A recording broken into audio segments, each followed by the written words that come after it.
Post में आपका स्वागत है। मैं भी जैसा कि आप सभी को पता है कि ऑपरेशन मुस्कान के तहत अगर आप ट्रेन से अगर कहीं जा रहे हैं और आपकी फ़ोन जो है अगर गुम हो जाती है तो ऑपरेशन मुस्कान के तहत उनको वापस भी मिल जाती है।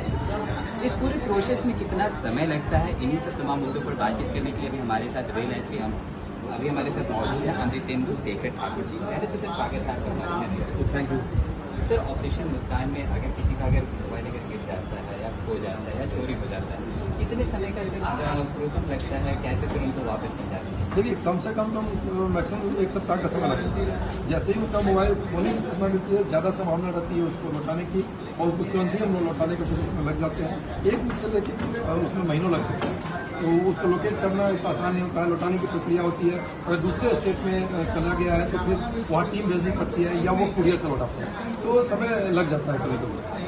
अभी के समय में देखा जा रहा है कि साइबर अपराध जो है बहुत ज़्यादा बढ़ चुके हैं। इस बीच प्राइवेसी लीक होने का भी बहुत सारा मामला सामने आता है, तो उसको कैसे आप लोग टैकल करते हैं? देखिए, साइबर अपराध जो बढ़ रहे हैं उसके पीछे सबसे बड़ा रीजन है कि जो मोबाइल एक चलता फिरता कंप्यूटर है, प्लस हर एक व्यक्ति लगभग जो स्मार्टफोन यूज कर रहे हैं वो ऑनलाइन पेमेंट करते हैं।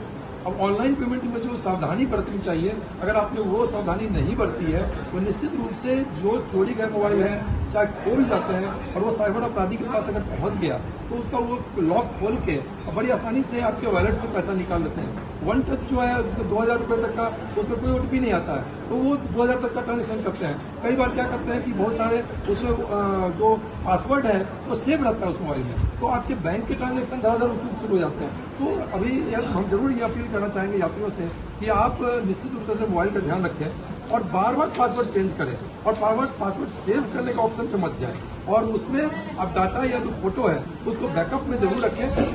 अगर वो मोबाइल चोरी भी हो जाता है, खो जाता है, तो आपको बैकअप से मिल जाए।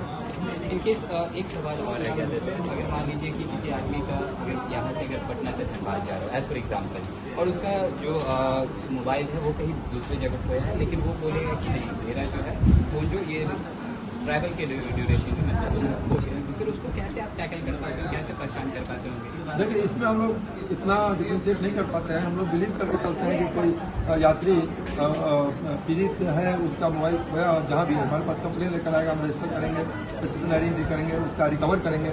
बहुत सारे ऐसे हैं जो ये प्रोग्राम जब से चलाया जा रहा है तो वो ऐसा एग्जाम्पल्स हमारे पास आए हैं कि उनका कहीं भी खोता है, कहीं भी चोरी जाती है तो उनको लगता है कि रेल पुलिस बरामद कर रही है, तो कई मोबाइल हम लोगों के पास आके वो रजिस्टर कराते हैं स्टेशन आईडी और केस भी दर्ज किए, तो हम उसमें डिफरेंशिएट नहीं कर पाते हैं। उनका केस रजिस्टर कर लेते हैं, स्टेशन आइडेंटिटी करते हैं। उनके मोबाइल को जब हम लोग बरामद करते हैं तब पता चलता है कि इसका लास्ट लोकेशन कहीं और था और इन्होंने उसको हम लोग को सूचना नहीं दी। फिर उनसे पूछा जाता है, बोले कि कहीं और से मिल नहीं पाता है जल्दी, तो इस वजह से हमने कहा। तो हम लोग फिर लौटाने में विश्वास रखते हैं, उनका कहीं भी खोया हो अगर हमने रजिस्टर कर लिया है तो उसमें हम लोग फिर प्रक्रिया को पूरा करते हैं। सर, बातों को ज़्यादा लंबा नहीं खींचेंगे, एक आखिरी सवाल रह जाएगा ऐसे कि अभी तक ऑपरेशन मुस्कान के तहत कितने लोगों को अभी तक आपने मोबाइल जो है उनको वापस किया? ये अभी 25वीं बार इस बार हम लोग लौटा रहे हैं। 101 15 लाख से ज़्यादा का मूल्य का इस बार भी लौटाया गया है, और कुल मोबाइल 25वीं बार में 2820 मोबाइल हम लोगों ने लौटाया है, जिसकी अनुमानित लागत कब लगभग 4 करोड़ 23 लाख से ज़्यादा का है। तो अभी तक हम लोग 2 साल से ज़्यादा पीरियड में इतना लौटा चुके हैं। तो जैसा कि आप सुन रहे थे